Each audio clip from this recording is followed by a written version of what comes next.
Bonjour, je m'appelle Théo Bockman. Avec mon partenaire William Larvor, nous allons aujourd'hui vous présenter le générateur de mots de passe et avec ici une image qui montre un peu ce que ressemble notre projet.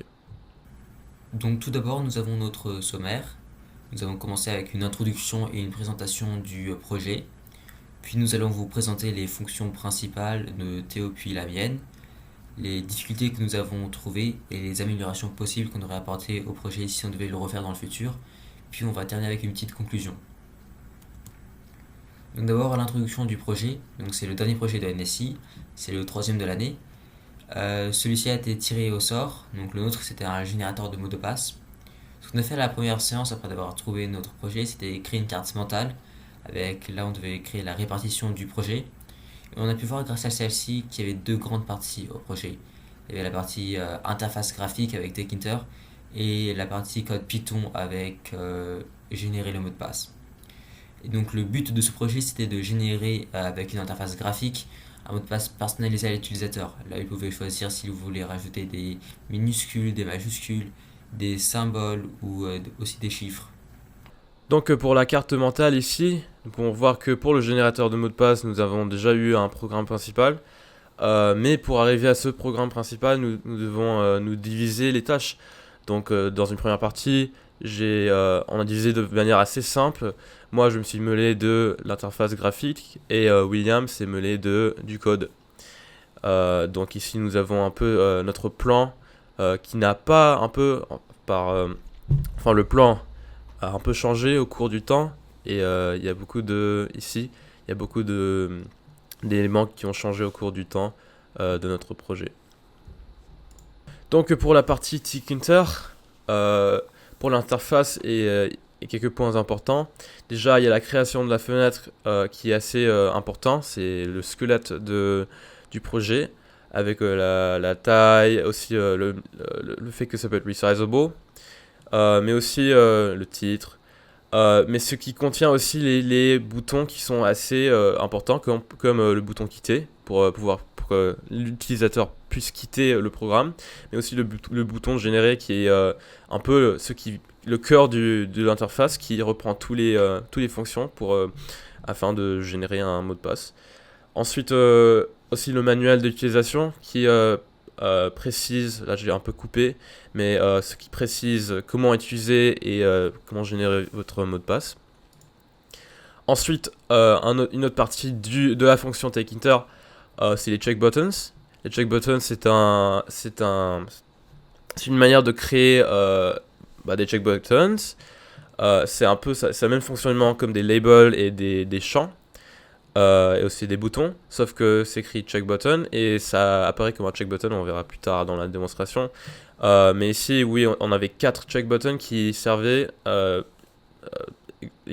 pour pouvoir sélectionner les différentes caractères, par exemple les chiffres, les majuscules, les minuscules, les symboles, etc.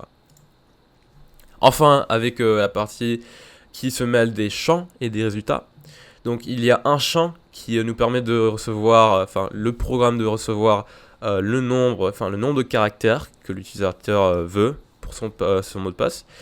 Ensuite, nous avons aussi des labels qui sont qui précisent qu'est-ce que l'utilisateur doit mettre dans le champ, mais aussi des labels qui servent comme une notification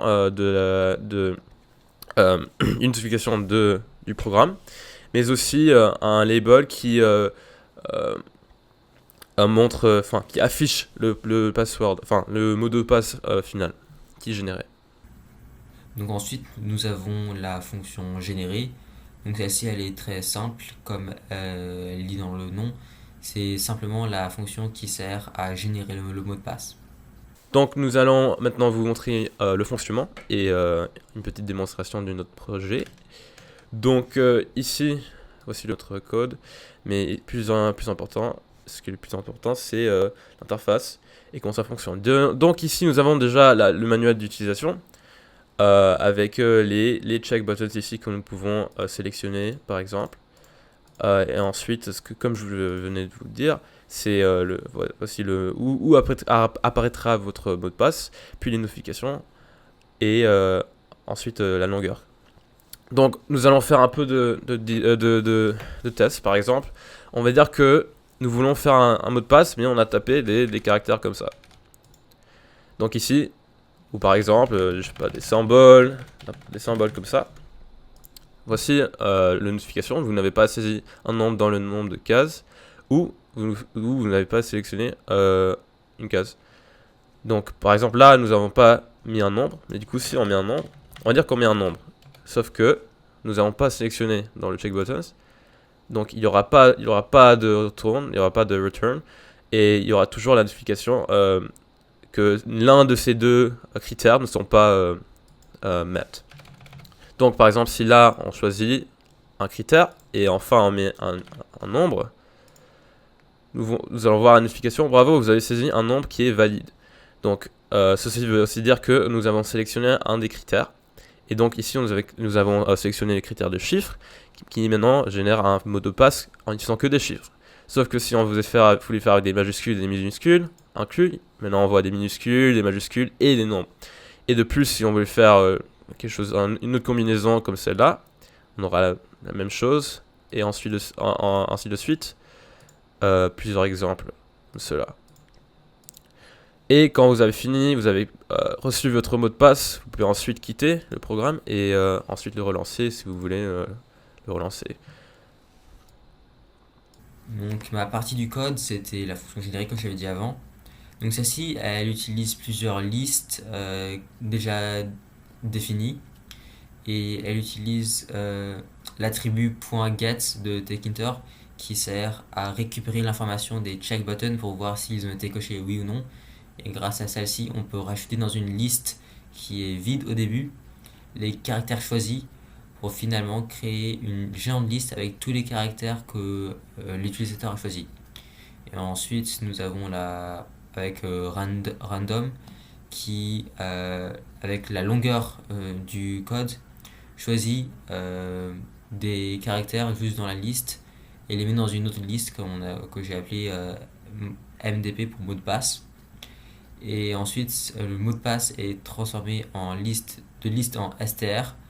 Et celle-ci, j'ai juste fait avec un join que je viens juste d'apprendre. Et on retourne à la fin le mot de passe. Et la fonction générale, elle est aussi utilisée pour vérifier si le caractère dans le champ de saisie est en fait un numéro quand on fait avec le try et le accept value error answer config. Donc ça c'est un truc que Théo m'a appris sur comment voir si le code fonctionnait ou s'il fonctionnait pas.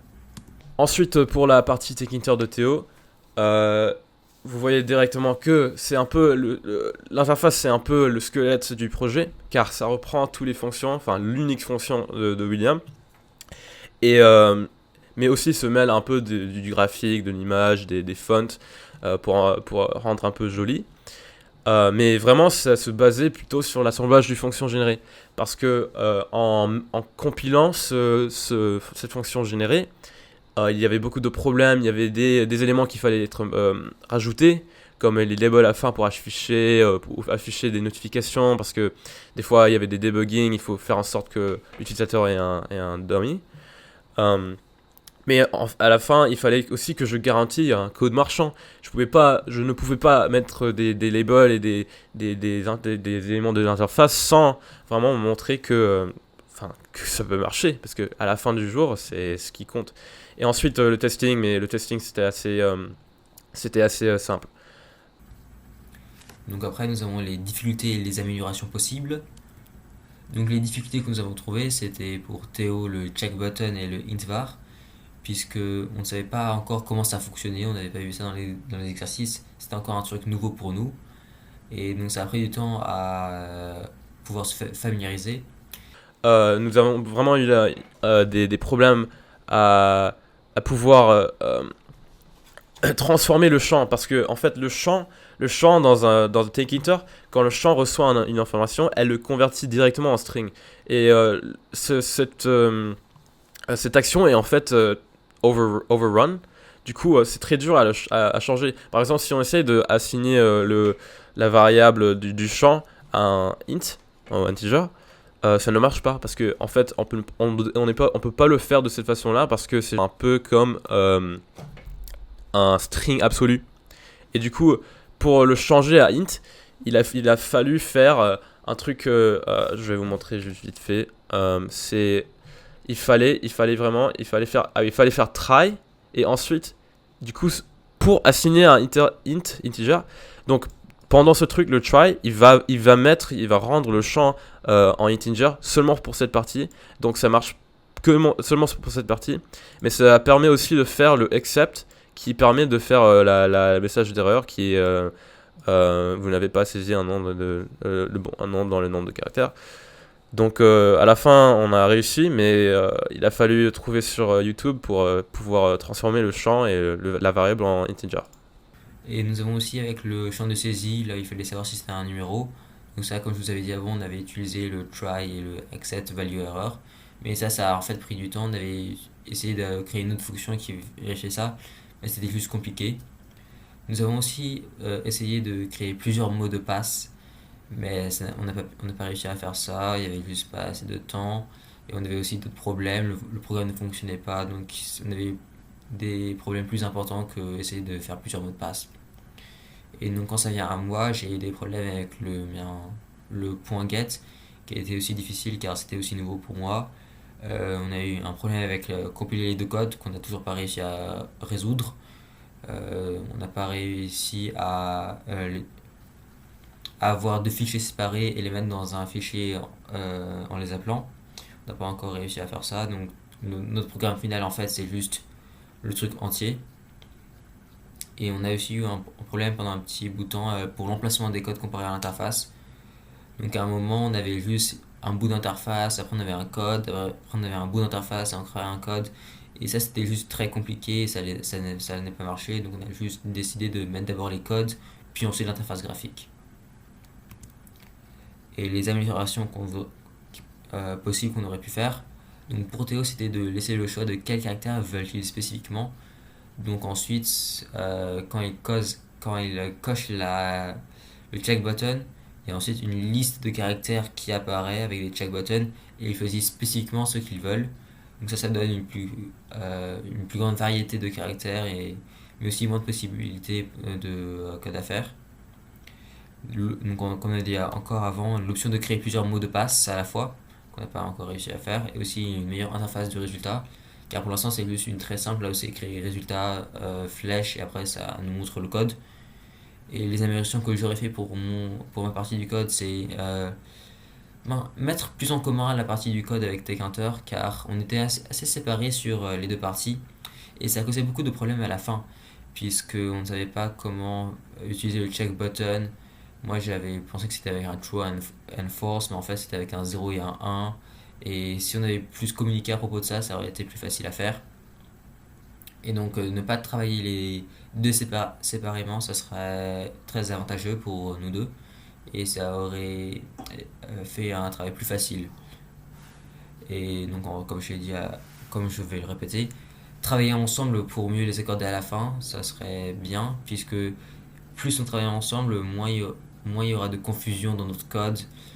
Et aussi avoir le même nombre de caractères dans chaque liste du mot de passe. Cela veut dire qu'en fait, si on a si on a un mot de passe de 8 caractères, il faudrait bien que 2 soient des chiffres, 2 soient des minuscules, 2 soient des majuscules et 2 soient des symboles. Comme ça, ensuite, ça serait juste plus symétrique. Enfin, ça, c'est juste pour moi.